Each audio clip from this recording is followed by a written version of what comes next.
তো সেগুলো স্বীকৃতিটা দেওয়ার দরকার নেই, কারণ সবাই সবার জায়গা থেকে নিজেরা নিজেদের সার্ভাইভ করি। কিন্তু এমন একজনকে আমরা ডাকবো, আমরা সত্যিই গর্ব রাজশাহী ডিস্ট্রিক্ট অ্যাসোসিয়েশনের পক্ষ থেকে আমরা ওনাকে এটা বলতে চাই যে আপনাকে পেয়ে আমরা ধন্য। কারণ আমি ডাকছি ডক্টর টিঙ্কু মোস্তাফিজুর রহমান টিঙ্কু। আর এটা আমি একটু আড়ম্বর করে বললাম এই জন্যই যে আসলে একজন ডক্টর, উনি তো আবার অজ্ঞান, যেটা মানে দুইজন আসবেন, আর একজন হচ্ছে আমাদের শরীরের কিডনি যেটা সেটা টেক কেয়ার করেন নেফ্রোলজিস্ট, আর একজন অজ্ঞান বাবু যিনার জন্য মানে আমরা অনেকজন মানে বেঁচে যায় আর কি, আবার জন্ম হয়। এই জন্য আসলে আমরা ডাক্তারদেরকে এভাবেই দেখি, আমাদের সোসাইটিটা এরকম। তো এখন এখন মোস্তাফিজুর রহমান টিঙ্কু আসছেন, শুভেচ্ছা বক্তব্য নিয়ে। তারপরে রিকপা তুমি আসবা কিন্তু।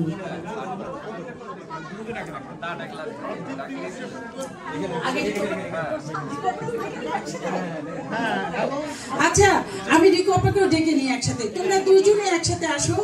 একজন নেফ্রোলজিস্ট, তোমরা তোমাদের পরিচয়টা দিবা প্লিজ, ওকে?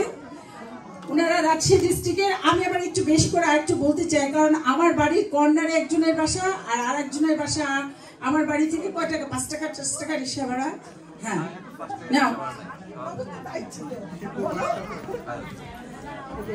আসসালামু আলাইকুম, আমার নাম মুস্তাফিজুর রহমান টিঙ্কু, আমার ওয়াইফ আজিফা বানু। আজকে আপনাদের এই রাজশাহী ডিস্ট্রিক্ট অ্যাসোসিয়েশন ইউএসএ ইনকের এই প্রোগ্রামে আসতে পেরে আসলে নিজেকে আমি খুবই গর্বিত এবং ধন্য মনে করছি। আপনারা একটা সুন্দর মানে সময় উপযোগী এই শীতের পিঠার যে একটা পিঠা উৎসব আয়োজন করেছেন, এটা আসলেই খুবই আনন্দদায়ক। আমাদের এই ধরনের এই বিদেশের মাটিতে এরকম একটা অনুষ্ঠানে অংশগ্রহণ করে আপনাদের সবার সাথে এরকম একটা উৎসব মুখর একটা সন্ধ্যা আমরা জয়েন করতে পেরেছি বলে আমরা আসলে আনন্দিত, এবং আমাদেরকে এখানে আজকে আমন্ত্রণ করার জন্য আপনাদেরকে সবাইকে ধন্যবাদ। আশা করি আপনারা সকলে আজকে একটা এই আনন্দমুখর একটা সন্ধ্যা সবাই উপভোগ করছেন আমাদের সাথে। আমাদের রাজশাহীর যে একটা বদনাম আমাদের আগের থেকেই ছিল যে আমরা বহির্মুখী না, আমরা সবসময় অন্তর্মুখী টাইপের লোকজন, রাজশাহীর লোকজন। কিন্তু আজকে এখানে দেখে মনে হচ্ছে যে না, আমরা ইমপ্রুভ করছি আর কি আমাদের কালচার থেকে, which is very inspiring। আমি আশা করব যে এর পরের প্রোগ্রামগুলোতে আমরা আরো বেশি জনসমাবেশ এবং আরো বেশি অ্যাক্টিভিটি আমরা দেখতে পারবো।